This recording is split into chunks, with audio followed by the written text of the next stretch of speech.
Sa pag-inspeksyon agad ng mga sinitang flood control project sa Bulacan, sumabak ang mga bagong district at assistant district engineer sa probinsya. Sumailalim sila sa masusing pagsisiyasat para matiyak na walang koneksyon sa mga pinalitan at binalaang huwag gagaya sa kanila. Nakatutok si Bernadette Reyes. Paalala at babala sa anino ng katiwalian ang lamesang ito, kung saan ipinakilala ni DPWH Secretary Vince Dizon ang mga bagong opisyal ng Bulacan 1st Engineering District Office. Ito raw kasi ang lamesang ginamit ng mga dating pinuno ng distrito na sina dating District Engineer Henry Alcantara at dating Assistant District Engineer Bryce Hernandez para sa paghahati-hati ng milyon-milyong pisong kickback sa mga flood control project. Dito ginapag nung papagitan nitong dalawang to, ni Alcantara at saka ni Hernandez, yung, magkano daw to? 300 million ba ito? 300 million na pinagparte-partehan nila. And I think it's very important to use this as a symbol kasi kailangan itong buong district office na to, na kung saan talagang sumabog itong napakalaking skandalong ito, symbolic to din ng pagbabago. Ang maduming kalakaran na ito ang ayaw na raw maulit ni Secretary Dizon kahit kailan. Kaya may matindi siyang bilin sa bagong talagang DPWH engineer sa Bulacan. Ang kabilin-bilinan ko lang sa kanilang dalawa, huwag kayong gagaya doon sa mga papagitan ninyo. Kasi kung gumaya kayo, kung ano mangyayari sa kanila, yun din ang mangyayari sa inyo.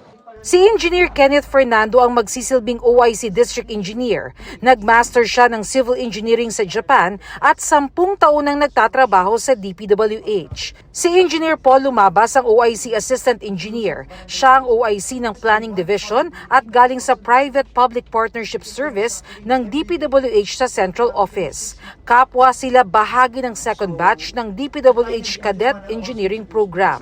Sabi ni Dizon, matinding vetting ang isinagawa ng DPWH sa dalawang ito para matiyak na walang kahit anong koneksyon kina Alcantara at Hernandez. OIC Regional Director naman si Assistant Secretary Romel Tello na retired 2-star General ng Philippine Army. Isinabak agad sa trabaho ang tatlo at isinama sila sa inspeksyon sa flood control project sa Barangay Bulusan sa Kalumpit na dati nang ininspeksyon ni Pangulong Marcos dahil sa mga substandard at ghost flood control projects. Ayon sa DPWH, humigit kumulang 770 meters na istruktura ang kailangan itayo dito para maiwasan ang pag-agos ng tubig papunta sa mga kabahayan. Isa pa sa kailangan nilang solusyon ngayon ay ang right-of-way issue dahil may mga nakatayong bahay sa daraanan ng istruktura. Ang mga nasa likod ng palpak na flood control project dito, sabi ni Dizon, iniimbestigahan na at haharap na sa hustisya. 7 months in 1 year. Bumabaha dito. Lahat ng mga involved dito, kasama na sila Sims, Wawaw, may mga St. Timothy din ata dito.